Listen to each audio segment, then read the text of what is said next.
do they handle conflict? How do they act when you bring something up? Is there empathy, remorse, and changed behavior? Or is there like dismissal and gaslighting and guilt tripping? Hi, welcome back to my channel. My name is Karen Lovejoy. We're doing a Q&A today as part of my VLOGMAS series. I asked you guys to send in questions on YouTube and on Instagram, and we got a lot. I don't have much time, so we're gonna get into this as fast as I can. I'm also gonna show you guys what I'm using. So starting off eyebrows, we have Refi Brow Pencil in the shade Dark. I'm gonna use this to fill in my eyebrows, and then I'm gonna use, I got blush all over this, but this is Refi Clear Brow Sculpt to like set it in place. We're gonna start with some faith questions and then move on to marriage, life, career, etc. What habits would you recommend when becoming spiritually open to God? I think to be spiritually open, I think you need to spend time with people who are spiritually open. So going to church on Sundays is a must. I think COVID is over. Let's get off the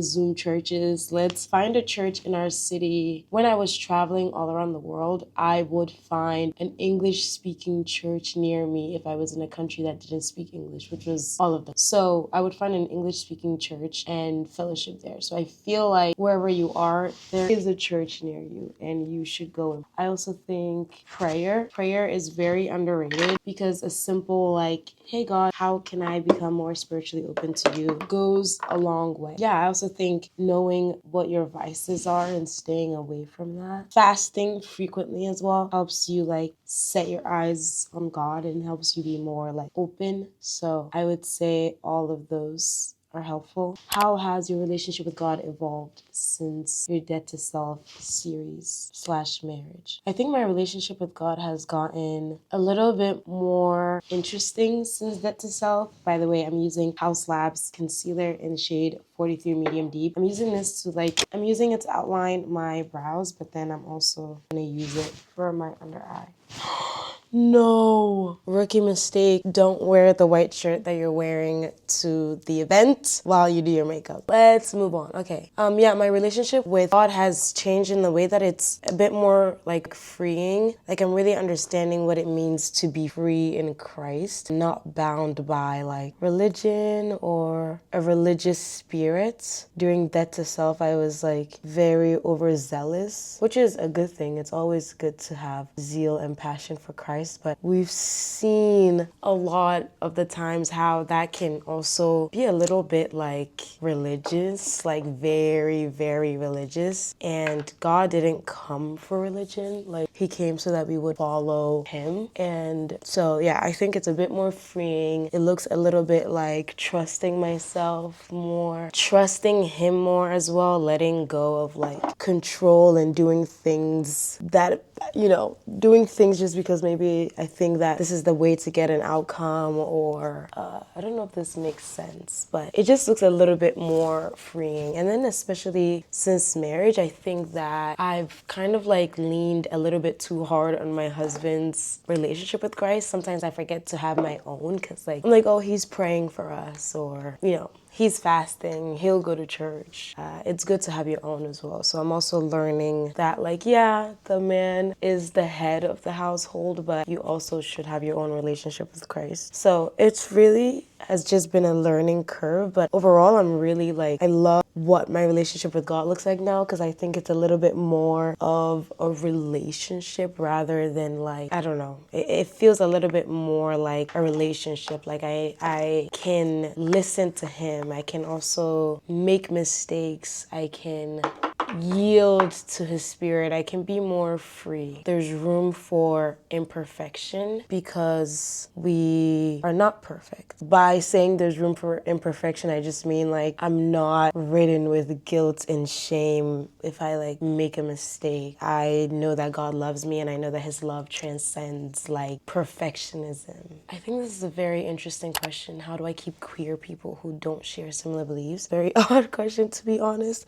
I get where it's coming from, but I think you just treat everyone the same and you love your neighbor as you love yourself, and you live as godly as you can and spread God's name. Like even for people who don't share the same beliefs, I think you stick to your beliefs, and your conviction in your beliefs is a lot of times a testament to the power of what you believe in. And so I think, yeah, people can see that. And as long as like you live as an example of Christ, like it doesn't matter who's around you, you are just yourself and you're living as an example for Christ. A lot of tips for fostering a relationship with God, tips for staying consistent, tips for someone trying to die to self. I think a lot of these tips can be got with prayer. I recently like had the realization that I wasn't praying enough about the things that I could be praying about. It's easy to pray about like a desired outcome, healing, provision, things like that. But I wasn't like getting up and being like, God, like help me read my Bible. You know, as simple as that. I think I was talking about how hard it is for me to read my Bible first thing in the morning. And it was like, I could just ask God for help. I don't know. It just like, it didn't come to me that naturally that, you know, you could actually just like ask God for help. Or sometimes I'm like overthinking what I'm saying, like in my videos or my TikTok. And it's like, I could just be like, God, please speak through me. Holy Spirit, speak through me. Holy Spirit, help me be consistent this week. Help me read my Bible this week. Help me to hear you more. A lot of the answer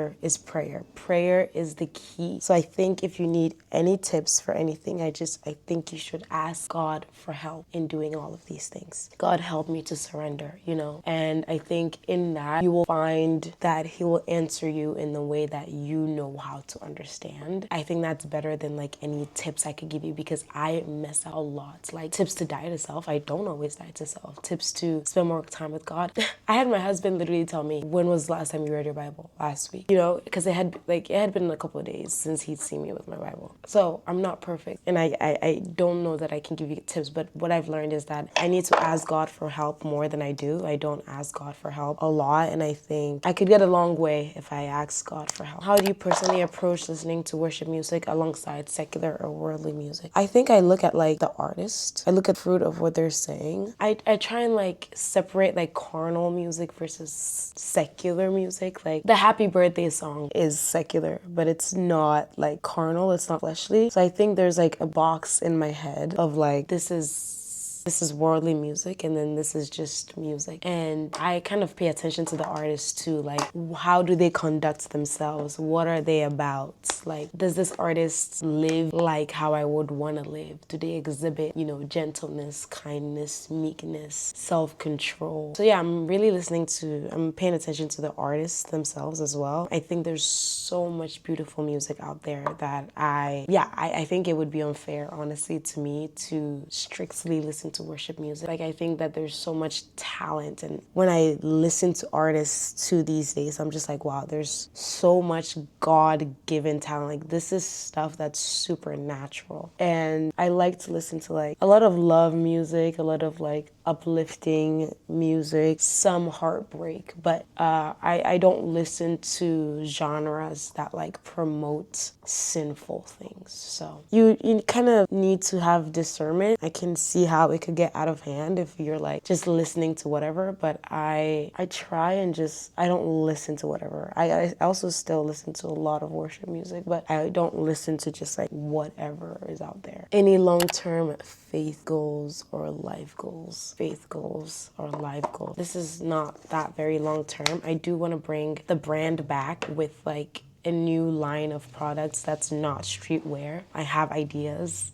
I have thoughts, I have plans, I have drafts. I haven't put them together. I also want to host my very first like in-person event. Would you guys come if you're in New York? I want to speak at things like at schools and yeah, clubs, anything like that. If you have a Bible club or just a girl club that you're hosting at your school or any events, like I would really love to speak at it. I've got a request to speak at 2 universities, and both times it didn't work out. I was either like out of the country or I saw it too late. So I'm bummed about that. So yeah, I want to host my first in-person event, but I also want to speak at events. So I am open to speak.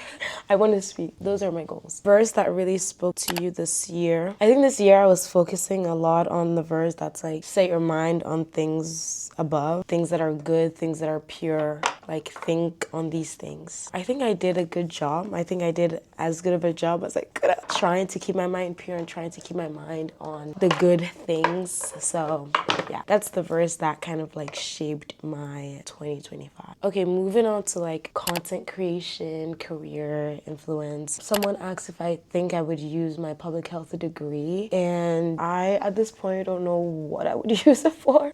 So no, I can't really foresee it. I'm not ruling it out, but I can't foresee using it for anything in the future. Am I gonna bring back the podcast? Yes, podcast will be coming 2026. I promise you guys, very early, like January 2026. Just give me a little bit of time. I'm also having some feelings about the podcast where I feel like I'm not all there, you know? I don't know what all there means, but I just feel like I'm not all there. Hopefully I will be all there. No, I will make myself all there soon. Podcast will be coming back. How do you find being a beauty/fashion influencer and not compromising your faith? I think I look at like my ability to style, my ability to create content as something that's God-given. It's like a passion that was put in me. Not many people want to do that or even have the desire or like it. And so the fact that I have been able to do it and to do it for this long, I think is God-given. And so I treat it as like, you know, this is what I'm doing to honor God and honor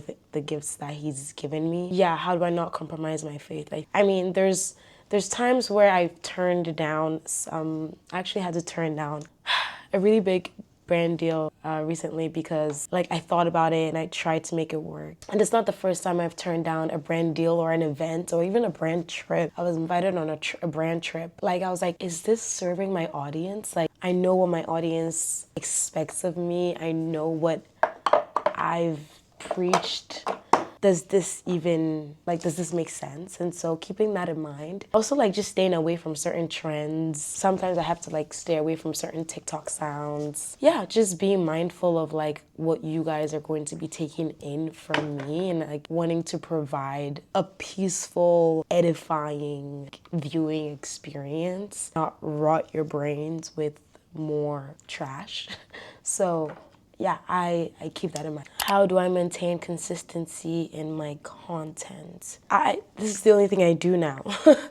I don't have any other job outside of this. And so I kind of have to. I have to treat it like it's a full-time job because it is. And so I wake up, set a planner. I set a weekly planner. I have a monthly content planner and I narrow it down to, okay, what can be done this week? And I narrow it down to daily. So I'm always planning, lots of to-do lists. I utilize my Google Calendar excessively. And yeah, that's what I do. That's how I remain consistent, and I just kind of have to do it no matter how I'm feeling. Like for example, this Q&A, I filmed it already, and then the file got corrupted. I can't mope around about the file getting corrupted. I have to film it again, you know? So it's also a lot of like death to self, honestly. It's a lot about surrender. Like, this is what I'm doing now. This is what I feel like I've been called to do. Like, if you felt like God has called you to do something, why would you not do it and do it to the best of your ability? So that's where I am now, and I'm trying to be consistent. I think VLOGMAS has really, it's taught me a lot about death to self. Oh my goodness, the amount of times that I'm like, what if I just skipped just one day, going on a trip to celebrate my friend's birthday at the end of the week, and I'm thinking, do I need to film 3 videos and have them all set so I'm not vlogging and editing on the trip, you know? So yeah, a lot about surrender, but it's also obedience, you know? God has given me this platform. I need to steward it well. I need to not treat the audience that he's given me like they can be easily discarded. I also need you guys for a living. I need to create content for a living. This is my job. So yeah, that's how I remain consistent. A lot of Google Calendars, a lot of Notion planning, a lot of motivational talks from my husband, a lot of to-do lists and to-do lists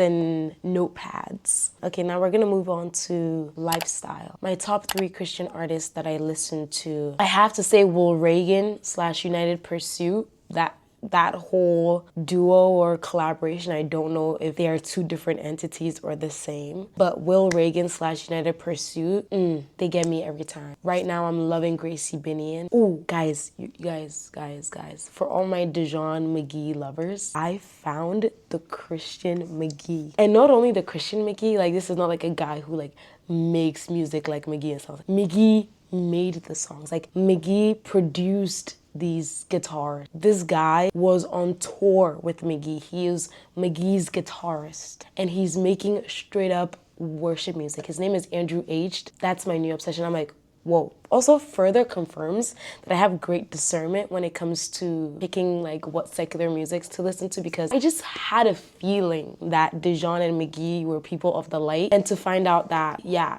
McGee's guitarist is Christian and just dropped a Christian EP, and McGee produced some of the songs on this very Christian. And it's not like worship music that's like, yeah, they're making some references to God, but like, is it about God? No, this is straight up about God. This is straight up about Jesus. I found him out last week and I couldn't believe it. So Andrew Aged right now, Gracie Binion, United Pursuit, Will Reagan, Stephanie Gretzinger, always a good one. Yeah, I think I'm gonna leave it at that. My favorite book, the best book I read this year, I think I'm gonna have to give up to Agua Viva by Clarice Lispector.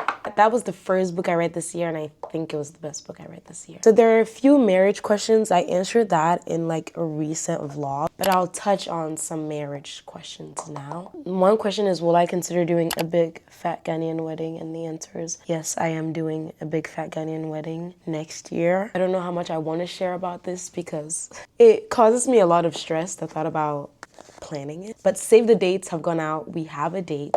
That was the one thing that I needed to like do, was just like solidify the date. So we have a date. I'm just like, I can't talk too much about it because it stresses me out. So, but I'm excited. I am excited. We're looking for planners in the moment. I have my bridal stylist and we're like going over looks, contacting like the people who are going to be in charge of making the dresses. So things are in motion and I'm really, really excited for it. You guys will, I mean, obviously you'll see every bit of it, but yeah, I can't wait. That's like my main goal for next year, is wedding planning on top of everything else I want to do. Do we plan on traveling more? A lot of questions about travel plans in 2026. I don't want to see the inside of an airplane for a good 6 more months. I am tired of flying. No travel plans. We do want to see Asia. Like, I really think that's a goal for next year, is to see Asia. Definitely going back to Ghana. But yeah, a goal for next year is to see Asia. I just need to be, like, I love Asian food way too much to not see Asia next year. So that's it. And honestly, if we were just to go to one Asian country next year, that's like fine by me. We don't have any like travel, we have a lease now. We were traveling a lot because we had moved out of our apartment, but now we are locked in a lease, so we can't really go anywhere else. There are a couple places in the United States that I want to check out, but no big travel plans outside of brand trips. Hit me up.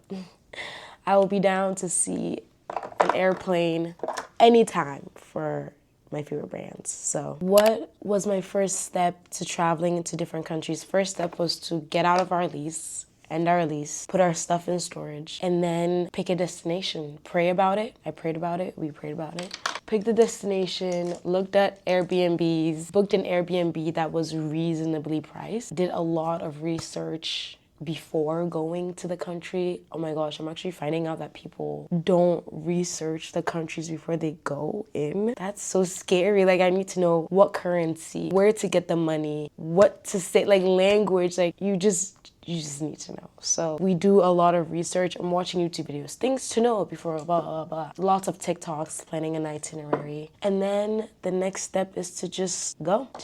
Yeah. That's kind of like the steps. So that's kind of how we planned it. We actually did not do a lot of planning because we had an itinerary in the beginning and then it all got discombobulated when we realized we couldn't go to Mexico City because it was at 7,000 feet altitude, which, by the way, nobody talks about. I am on the personal belief that we need to start spreading awareness about Mexico City's altitude. I still want to see Mexico City, but Mexico City was our first stop, and then once we found out about the altitude and we couldn't go, we were like, okay, now what? Now, like, we should probably invite God into our travel plans instead of trying to make the itinerary ourselves. And so we prayed about it a lot. Lucas and I would like throw names. Like, we'd be in one country. Like, let's say we need to leave the country. After that, we don't know where we're going next. And so we only knew one country ahead.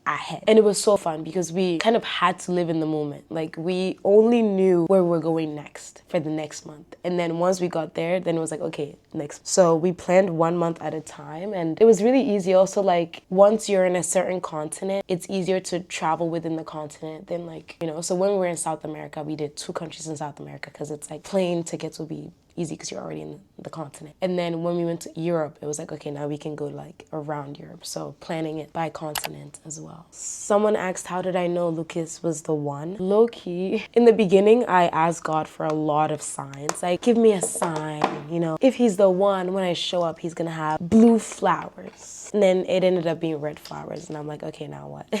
But I did ask for a lot of signs that I did get. And so I think asking God for a sign works, but I also think looking at like the fruit of the person, like, are they treating you the way that you want to be treated? Are they treating their relationship with God the way that you want them to be treating like their relationship with God? How do they handle conflict? How do they act when you bring something up? Is there empathy, remorse, and changed behavior? Or is there like dismissal and gaslighting and guilt tripping? How do they treat the people around them? What are their long-term goals? Like, these are practical, logical things instead of like, God, let me like dream about him, you know? Like, take the supernatural stuff out of the picture for a second. Logically speaking, is this person's life one that you would want merged with yours? Because marriage is no joke. It's 2 people merging their lives into one. Is this person's life one that you would want merged with yours? And like, and be honest. Like, also, if they were not to change a single thing about them right now, would you take them for who they are right now? And the answer has to be yes. The answer can't be, oh no, they're gonna change this thing about them later on. No, don't do it, because the change may or may not happen. So focus on who they are right now. If you couldn't change a single thing, would you still want them? And the answer has to be yes, unfortunately. The answer has to be yes. So keep that in mind. So that's how I knew he was the one. I, one, prayed about it, but also looked at how he lived. Did he exhibit the fruits of the Spirit? Did he treat people right? Did he treat me right? He needs to treat you like you are a rare gem that like fell from the sky. Like, he like was walking one day and just like opened up a treasure chest, because that's what you are. You are a diamond. You are a treasure chest, like, left outside. No, you're not left outside. You're kept in a safe place. But like, you're kept in a safe place that only he was able to find, and he's like, oh my goodness, how did I find this? That's how your partner needs to see you. And also vice versa. So does he see you like that, or is he treating you like he could not care less if you disappeared off the face of the planet today? Because sometimes we like boys that do that. Sometimes we like boys that do not give a heck if we were on our sick beds. Why do we do that? I don't know. So yeah, just please pay attention and be honest with yourself. Do not let anything like slide by. Be really, really honest with yourself. How much did you share with friends and family when dating? This person was saying that they like feel like they're sharing too much and it's becoming kind of like a group project among her friends. I don't do group chats. Like, also I'm not in a group chat. But I just shared the necessities, who he is, how we met, what he does for a living, his family. I didn't divulge things about conversations we had or conflicts we had. If there was absolutely a conflict that I needed to talk about, I told my sister, and my sister only, like one person. I didn't tell a group of people. So yeah, I only confide in my sister. Like, Clara is the only one that knows whatever arguments Lucas and I have. And that's like, if I like need to talk it out. There was one time that I like absolutely needed to talk it out, and I'm like here venting to my sister. I know Lucas can hear me like on the other side of the door. I'm like, you won't believe, and I've never done this before. I'm like, you won't believe what he did. But yeah, I don't do that. I keep things private. I feel like if you feel like you've said a little bit too much more information, just start to dial it back. Like, only share what is necessary. Are you guys going on a date today? Have fun. Don't talk about like if something happened on the date that was like, unless you need advice. And then in that case, like, ask one person, you know, ask a trusted source. Do not like tell a bunch of people. How do you maintain adult friendships? It's really hard. Calendar. Utilizing our calendar is really necessary these days. Like, if I don't put a hangout on my calendar, I might forget. So calendar, I have friends that like live around the world and around the country now. I've just moved and traveled, and so a phone call goes a long way. You don't have to talk to your friends every single day. There are friends that I don't talk to for like 2 weeks. But the minute you think about somebody, my rule of thumb is if I think about them, I need to text them. Hey, sending memes, just keeping in contact. If something made me think about someone, I'm sending it like, oh my gosh, this song made me think of you, or this billboard I just saw made me think of something that we were talking about. So just making sure people know that like you're thinking about them. And if you can't hang out for some reason, I think that a phone call goes a long way. Like I will have like one phone call every 2 weeks with like each of my friends, like an hour long, especially those that are long distance. Those that are in New York City, we are planning hangouts regularly. We are planning the next hangout while we are on this hangout. So before the hangout ends, we've already talked about seeing each other again or when it can be. So you don't like leave the hangout, especially if you want this person in your life. You don't leave the hangout being like, okay, bye. Like you don't know when you're gonna see them. Cause then that's when like it can go so long and like you can get a disconnect while you're hanging out with them. Be like, okay, when are we hanging out next? And then plan it then and there. A few more questions I'm going to answer. Things I wish I knew about dating, not like things like I wish I would do differently or if I did anything differently. I wish I was more open to like changing my behavior early. Like I remember Lucas would always complain about me being late and I'm like, no, I'm African. It's in my blood. It's something I physically cannot change. That's not true. He was just asking me to be on time, to show that I value his time and to prioritize it. And I was like adamant that it was something that I could not change. And so I think being open to change, like anything can be changed, you know? There's nothing that's like, I absolutely cannot change this thing that you're asking me to. It's not true.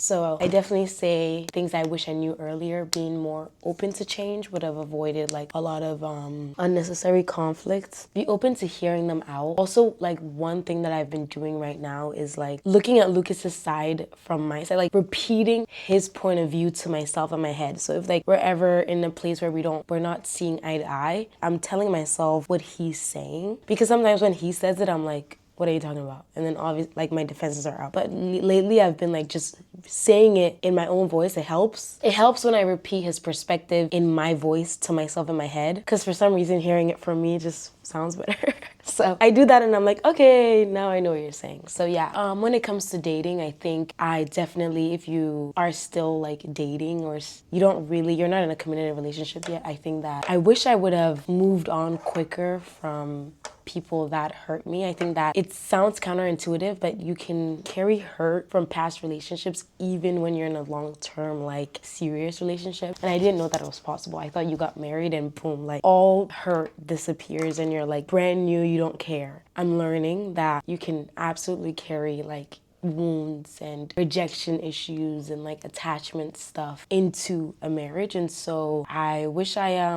like dealt with more of my wounds and like also moved on quicker and also saw red flags quicker, like sometimes taking a guy's disinterest as disinterest, you know, and not like forcing something to be there when it wasn't. So that would have saved me a lot of time and also like a mental space. So yeah, that's advice that I would give, is just like move on quicker, man. Like life is too short to be forcing yourself to mold into something that like is not worth it. So I think these are all the questions that I'm going to answer. I'm done with my makeup. I need to leave. I love you guys. Thank you so much for asking these questions. Such good questions. I love you guys. I'm like, wow, you guys are so intuitive and deep and smart. And yeah, I love you. Thank you. Thanks for watching. I'll see you guys in another video. I'm gonna be continuing Vlogmas, so I'll see you, yeah, probably tomorrow. Okay. Bye-bye.